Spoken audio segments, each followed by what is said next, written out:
live from Soho, New York City. It's Wearable Electronics with Becky Stern. Hi, welcome. I'm Becky Stern. This is Phil. We're going to Hello. show you a bunch of wearable electronics. That's what this show is about. Phil, what's on today's show? On today's show, the code is Spaceface. You'll see why soon. The code expires tonight at 11:59 p.m. 10% off everything in the Flora and Wearables category. Use it on checkout. Get 10% off. Share it with friends. Do what you got to do. Woohoo. It's a sale. Wearable Wednesday. We're going to show you a really awesome Halloween project for this Wearable Wednesday and also talk about the winners of the Element 14 Get Closer Flora Challenge. We'll go over some electronic Halloween, our new feature all month in October. Component of the week. When we show you a cool component from the Adafruit store and how to use it. Material spotlight. Where we show you a material you may not have heard of and show you how to use it. You got questions, Becky has answers. Each week, I find the questions from you from around the web on previous episodes, on Google+, on Twitter, on Facebook, and I answer them here. And the people whose questions get featured are entered to win our special giveaway. All that and more on Wearable Electronics with Becky Stern. Okay, we are here. We have a live show for you today. Yeah, this is a show. It's a show. We got to get on rolling. Yeah, Right? Let's jump right it's in. fall. There's Halloween projects. Everybody's suddenly back from summer vacation all of a sudden. Yeah, contests from the summer are ending. Winners are being announced. All sorts of stuff is going on. Before we jump right into the show, paying some bills, go to Spaceface. If you use code SPACEFACE, you can get 10% off anything you want for your Halloween costume, wearables, many of the projects that we show you, anything in the Flora and Wearables category, 10% off. It's a pretty cool deal. Good stuff. Just today. Okay, first up, Wearable Wednesday. What is going on here, Becky? We are closing out the Element 14 and Adafruit's collaborative Flora contest challenge, where 8 competitors were chosen to receive some free Adafruit gear to build some awesome Flora projects. And the contest finally closed, and the winners are announced. We put the blog post up this morning, so I will announce them again to you right now. Okay. The winners are Leslie Birch and her Flora-brella, and Linda Caspers and her Color Cam. Yeah, those are amazing projects. All of them were great. These two in particular are fantastic. Fabulous. And it's been really fun. If you haven't seen what's going on over there, head on over to the Element 14 Arduino community, and they have all of the people's posts. There's some really cool fuzzy light up Halloween costumes for family. There's all kinds of, there's a navigation glove. There's really fun projects with Flora, and it's really fun to see the experiences of all of the competitors, because they were blogging every week. So like the troubles they ran into and how they overcame them, and their design decisions. It was really fun to watch their journey. Yeah. But the culmination is these 2 videos that Leslie and Linda made that we want to show you in their entirety because they're so special. Okay, first up is the Flora-brella.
That was Leslie's video. Sorry it was a little choppy. Yeah, a little bit of a slideshow, but it's totally okay. I know, because I know the video, I think we let it run because I think you can hear it okay, and you can see her lovely project with all of the different animation modes and that beautiful NeoPixel strip.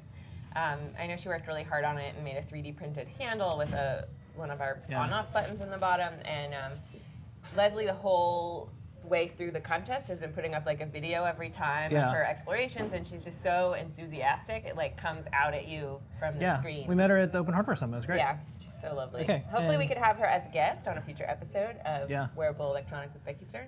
Leslie, if you're watching. Yeah, She's we have the technology now to do that too. All right, next up, do you want to do an intro? Next up is Linda's color cam, and this video is mostly a slideshow, so if it's choppy, it should be fine. All slideshow all the time here today.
back. Congratulations, Leslie and Linda. I really enjoyed your projects. I really enjoyed everyone's projects. Yeah. One of the things I liked is in the Element 14 community, you didn't have wearable projects until this event. And so now it's there forever. So yeah, and there's so many, like all of a sudden, there's 8 different projects and there's lots of discussion going on, and like I really liked seeing all of the community's comments on each of the projects on the Element 14 community. There's a lot of good back and forth, and even the competitors wishing each other good luck and talking about each other's projects was really nice. It was a really fun thing to be a part of. Yeah. So we're looking forward to doing more challenges with Element 14. Okay, next up, it is Electronic Halloween all month here at Adafruit. We have holy crap. Yeah, we have the Maker Holiday. I've always called it Halloween because everyone can make something. They can do something, and it's not cool to have store-bought stuff. Sorry. No, it's the one time a year. It's not cool. I told my mom that I thanked her on the show last week for making my Halloween costumes. She's like, really? I'm going to go watch it right now. And I'm like, I'm right here right now. Yeah. Well, she can replay it. Maybe make an animated GIF. Thank you. Thank you. Thank you. But yeah, so all month long on the Adafruit blog, we're putting up electronic Halloween projects. So if you want us to see yours, like on Twitter or Google Plus or wherever, shoot us an email or tag your project Electronic Halloween, and we'll post it up. We've been posting, like in this beginning of October, we've been trying to make sure that you get to see projects from last year that their documentation didn't get up until like after Halloween. So like the Tetris pumpkin, the pumpkin you can play Tetris on that's made with our Matrix backpack breakout boards, like didn't get up until like Halloween day last year. And so now if you want to make your own, we're reminding you of those more complicated projects early, and then we have thoughtfully crafted a schedule of easier and easier projects as we get closer to Halloween. As a publisher at times in my life, it's always hard to do Halloween contests, only for one reason, which is it all leads up till Halloween, and then you have to add another week, and then people are like, well, I'm done with that. So it's always tough. So I like that the speed in which you can publish things as a content maker is getting easier. So Vines and little videos on YouTube and all those things, it's making it neat to publish as you go. Right, so if you're making a project, like don't wait until it's done to document, especially for Halloween or Comic-Con because you're rushing to get it done. Yeah. Don't wait to document, take pictures along the way. That's my recommendation. Yeah. But check out the Adafruit blog for all our Halloween coverage, and maybe you can get an idea then, and if you use code SpaceFace, you can order some supplies and get started right away. Now's the time. And speaking of, this is the project this week. Look at this. This week's project is Space Face. Look, I have the circuit here as though I am wearing the makeup. Ooh. This is not a movie poster for Avatar 3.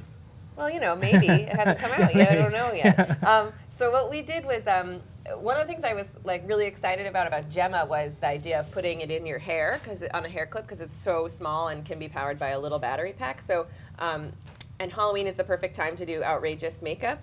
And so, we were talking about what we could do for what makeup would have LEDs in it, right? And a constellation is really looks nice. A constellation is really quite perfect. And in wearables, my lovely colleague Clarissa did this lovely makeup look and came up with the idea of using the Cassiopeia constellation, which is the that queen in Greek mythology. Yeah, it's also a PDA that used to run the Pocket PC operating system with the MIPS processor. Fun fact. There'll be a quiz later, folks. Yeah, that will not be a quiz question. I wish I didn't remember that. I wish I could put something else in there, but that's it. That's what it was. Space Face, put it there instead. Yeah. All right. Anyway, let's just watch the video, huh? Space out this Halloween in this illuminated galaxy makeup look powered by Gemma, Adafruit's miniature wearable electronics platform. 5 neopixels form a constellation across the night sky, created with rich, colorful purples, pinks, and blues. Begin by soldering a simple chain circuit in the shape of your favorite constellation. We were inspired by Cassiopeia, the vain queen from Greek mythology, of course. There's a step-by-step guide to go with this video, and the link is in the description. There you can find our circuit diagram, sample code, and the products used for this look. Program Gemma to light up the pixels in the color of your choice, and test to see that everything's working. Feel all of the wire connections to ensure nothing's getting hot. Think about it. Gluing a short circuit to your face could burn you, so better to check now than find out later. Since your skin is slightly conductive, insulate the backs of the pixels with E6000 craft adhesive and allow to dry. At this point, you can also glue Gemma and a battery pack to a hair clip. Test your circuit on battery power, then turn it off and apply liquid latex to the back of each pixel. Apply your foundation as usual, then gently place the circuit across your forehead and clip Gemma in your hair. Use a sponge wand applicator to add more liquid latex where needed and hold the pixels in place for a few seconds until they stay on their own. If you've never used this stuff before, test it to make sure you're not allergic. When the latex is dry, flip on the power switch and watch your pixels glow. You should feel very comfortable with no noticeable prickly feeling when the power's on. If you're getting a tickle from any of the pixels, go back and insulate it with more glue. Now onto the shading. Start with a deep black eyeshadow and pack it all across your forehead from the hairline to about halfway down using a flat brush. Switch to a bigger brush and a highly pigmented purple shadow and blend it across the brow bone into the black and down to the temples. Add a bit of contouring under the cheekbone at an upward angle into the hairline. You can also contour your neck right under your jawbone with that same purple. Highlight your cheekbones with an iridescent nude and then it's onto the eyes. We're going to do a simple smoky purple eye. Start with a medium shade all over your lids, inner corner, and underbrow highlight. Then use a deeper purple in the socket and blend towards the outer corner. Sprinkle loose glitter across the whole look. Line your eyes with a black gel or pencil liner. Curl your lashes and apply some falsies to the outer edge. Then finish off with a generous coat of mascara.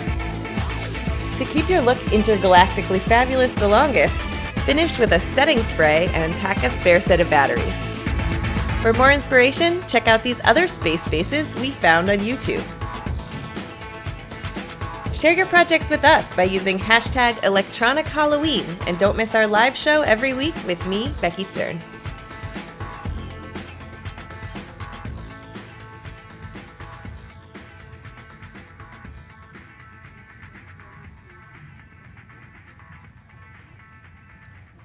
Okay, and we're back. Did you guys like that?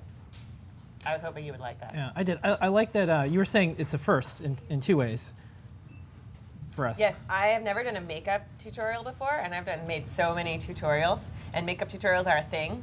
For those of you who don't know, it's totally a thing. I showed you that it was a thing by showing you 6 other ones like it, so that you'd be like, hey, this is totally a thing, I promise. I also have never endorsed the use of glitter, ever, in a project before this one. All right.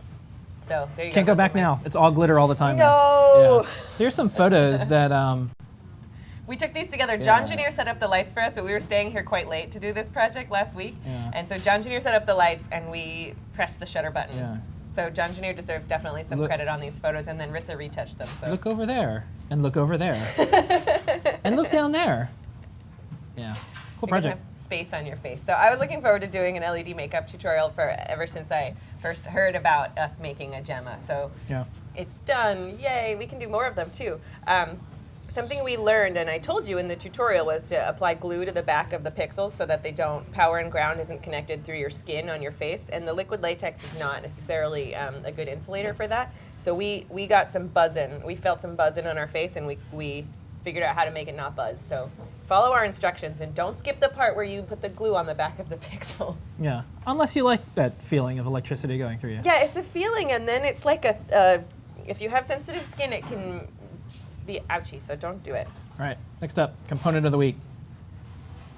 The component of the week this week is the Polar Heart Rate Sensing Educational Starter Pack. It includes the Polar heart rate sensor that you wear on your chest, just like the one that you get to that goes with exercise equipment. So it's really high quality, waterproof. The battery lasts forever, and then we have the receiver chip also that and some sample Arduino code. So you can use that kind of really like road-tested sensor with your Flora or Arduino projects. And we made a couple of brooches that show your heart rate, and we have a little video. Are your electronics missing that human touch? Put your heart into it. Build this fun circuit to show the rhythm of your beating heart with Flora, Adafruit's wearable electronics platform.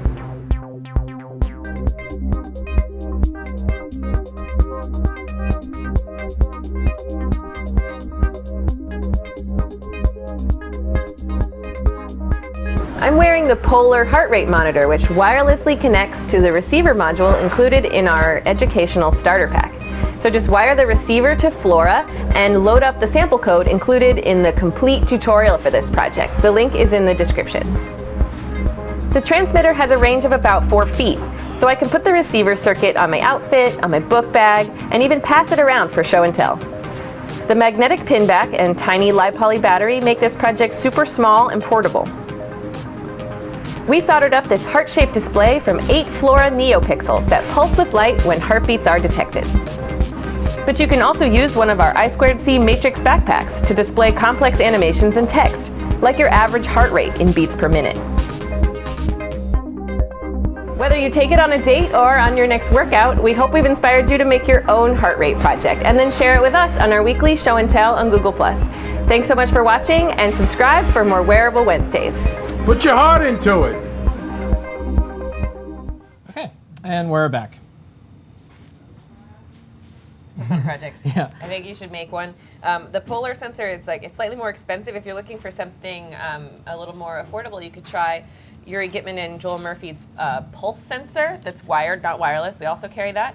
And it clips onto your ear or your fingertip. But the Polar sensor is really cool because it's waterproof, and you just wear it under your clothes and it wirelessly transmits to whatever project. So it's super easy to use and fun.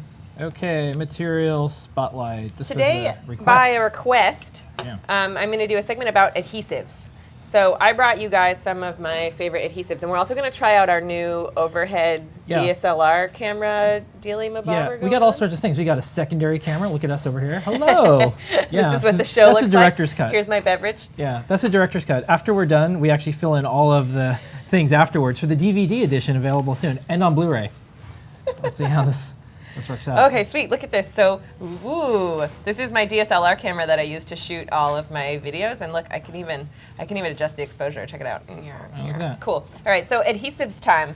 You guys are always on me about my preferences about adhesives. First, let me just talk to you about my very favorite adhesive ever. No brand affiliation whatsoever. However, this is my favorite adhesive for everything. E6000 Craft adhesive. It dries clear and flexible, really strong. It's a little bit stinky, so you should use it in a well-ventilated area, but it's so strong. And so whenever, please guys, if you like my show, listen to what I'm telling you. Whenever you're inclined to use hot glue, just use this. It's better.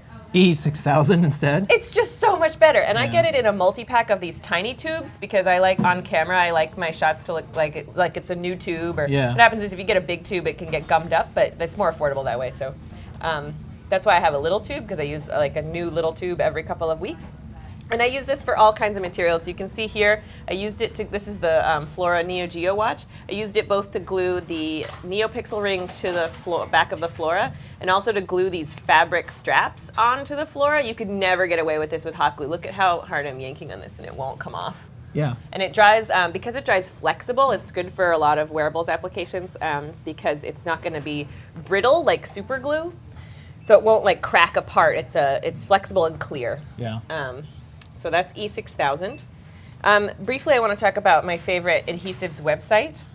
Yeah, we've talked about this one before, and it's a really cool site. It's called This to That, and it has 2 drop-down boxes and drop-down menus, and you pick the thing you want. I want to glue this to that, and it recommends a bunch of adhesives for you based on whether the glue can show, whether it can't show, all these different things, and then you can go and research what adhesives it recommends for you. So if you are gluing ceramic to wood or metal to glass, it'll recommend adhesives for you. Yeah. And it's also, there's a table, a This to That table in the back of your maker's notebook, if you already have one of those. Yeah. It'll show you common adhesives. Okay, on to this one.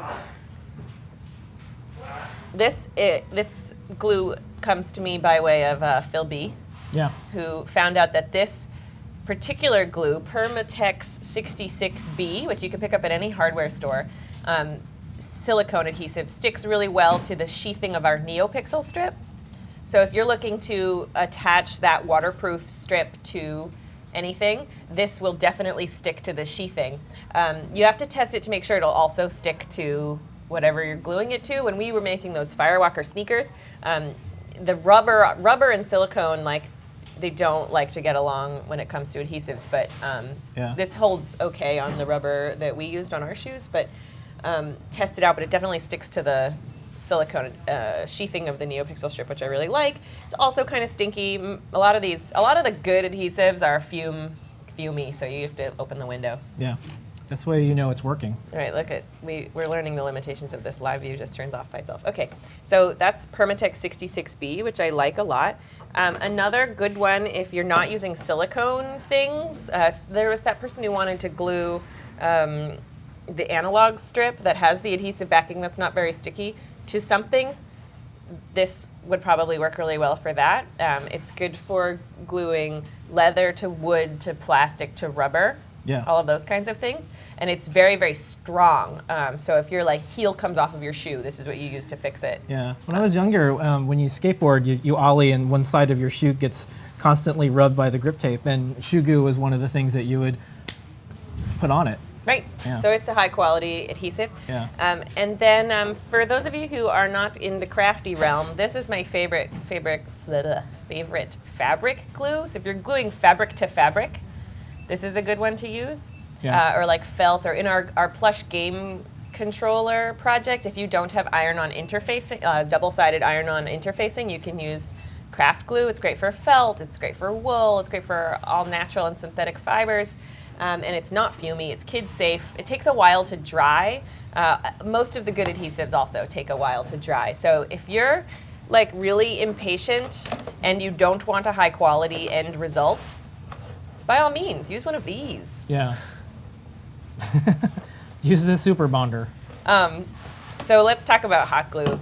What else is it called? Like hot melt glue. In England, they call it something else. Yeah. I don't remember. This to that tells you what it's called in all of the different ways.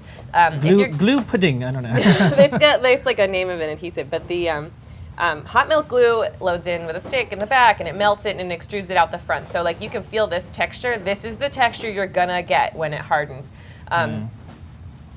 I don't use it for wearables very often. I used it on the Space Face circuit here to glue the hair clip to the back of the battery clip, and you see how like if I just stuck it, it kept coming off because it doesn't stick to metal very well. So I made like a little shroud that clasps onto this, but at the same time, like, look how easy it is to take it off. You broke it. Right? It's so easy to take it off, and that might be something you like if you want to remove it, but you know what also makes a semi-permanent but peelable bond? Sugru. Yeah, that's a good idea. It's not really an adhesive, but it can works. function like when if you want to like take your electronics boards, make an electronics sandwich, and then take it apart later maybe to fix it.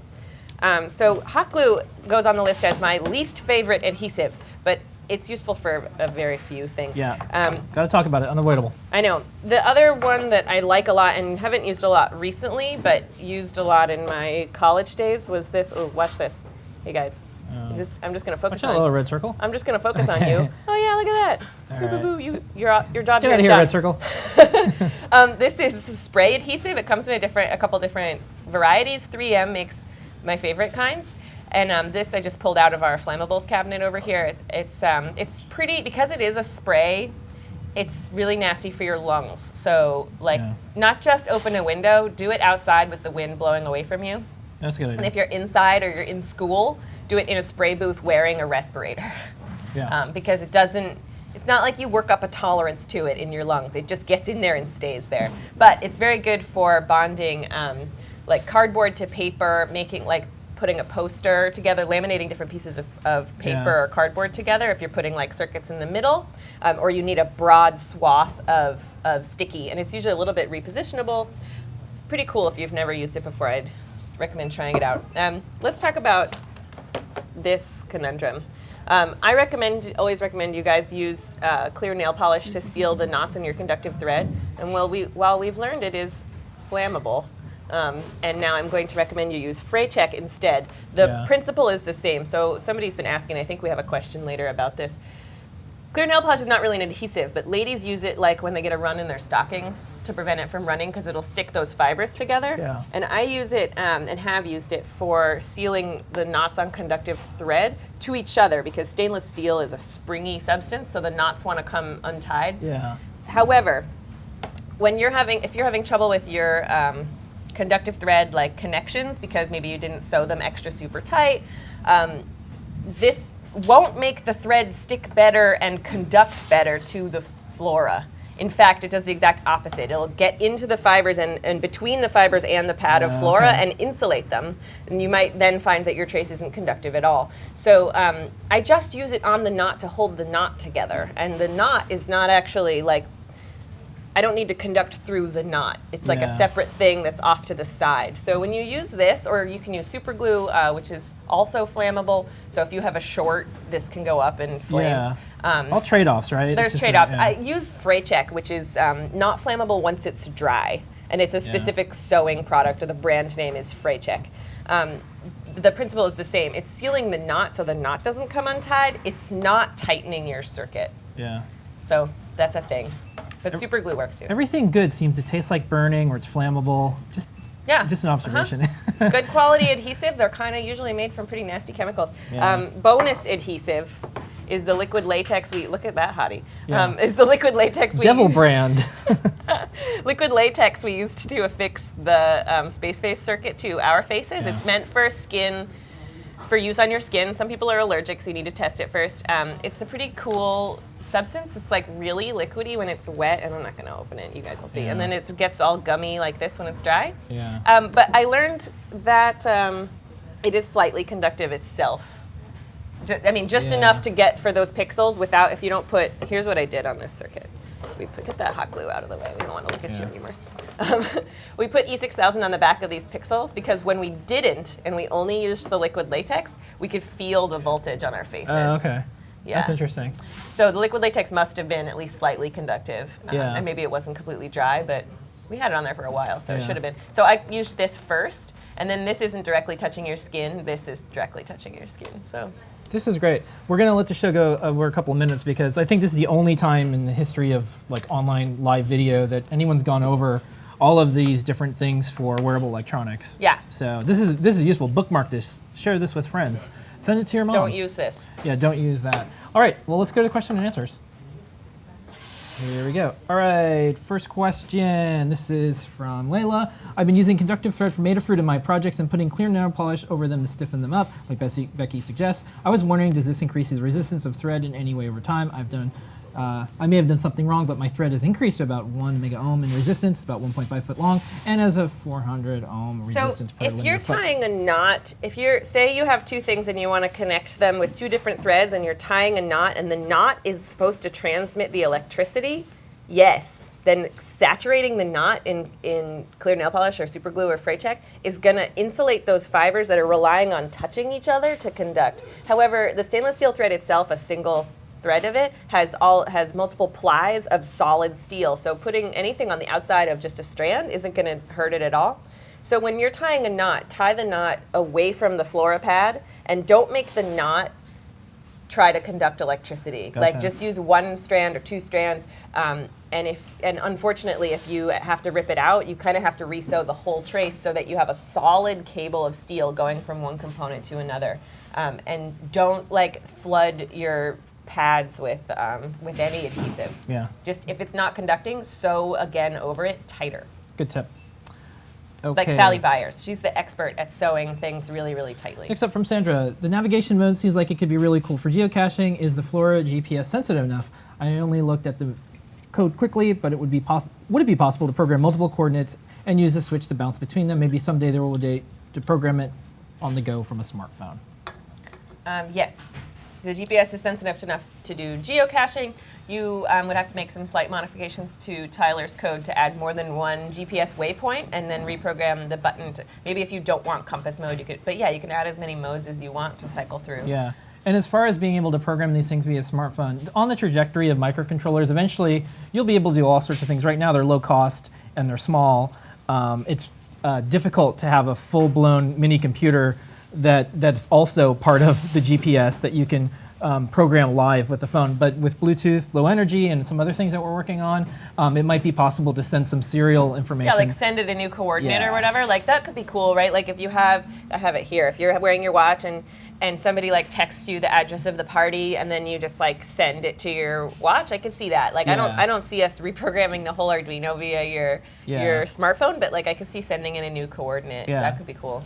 And as technology gets better and as we have more chips to play with and other low-cost ways to make this small and affordable, you'll see it here first. Yeah. Okay.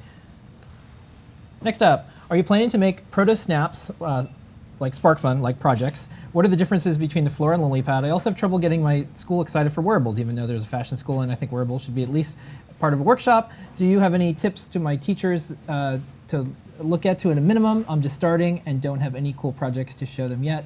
That should be enough questions for today. I'll take the fashion one first. Okay. You want to get your fashion school interested in wearables, you need to make it relevant to them, right? So what are your teachers interested in? What do they value the most? If they value like high fashion on the runway the most, show them some high fashion runway wearables and then show them some DIY projects to say like, isn't this cool? We could be playing around with this stuff here. Yeah. If they're more about the process, you maybe just show them some of our projects and some videos and stuff to get them started. Or if they're more of a tactile in front of my face kind of a thing, bring them a circuit and show it to them. The other thing is make a project and send it to us and we'll put it on our blog and watch the number of people that share it.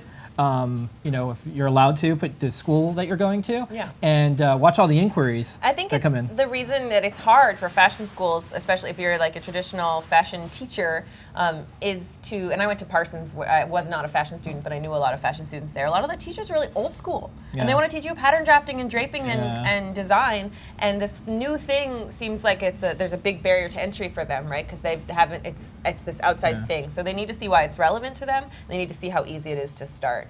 Okay, and then next up, the differences between the LilyPad and the Flora. We get that question. Okay. The Flora is designed to work with the whole Flora line of accessories really seamlessly. So all the pins are in the right order to connect to all of our I2C sensors. Yeah. You said seamlessly. See, it's so funny. Seamless. Seamlessly. Seamfully. Yeah. The Flora GPS doesn't work with the LilyPad USB because they just didn't break out the TX and RX pins. Some people like onboard charging that the LilyPad has. We don't use onboard charging because we want you to be able to use the Flora in a wide variety of things, including on fabric, and we don't want your fabric and leaving it on fabric. Leaving it on fabric, and we don't want you to catch your fabric on fire, so we make you have to take the battery off. There's a lot of projects we do, like the headphone project or the watch, where like onboard charging would be okay, but we want you to be able to we want it to be super beginner friendly. Not that LilyPad's not, but. And then the last one was, will we make any products that are proto-snap like? We don't get a lot of inquiries on that particular feature, and so unless we did, like either our customers aren't into it, they don't know about it, or they're fine getting the stuff from SparkFun.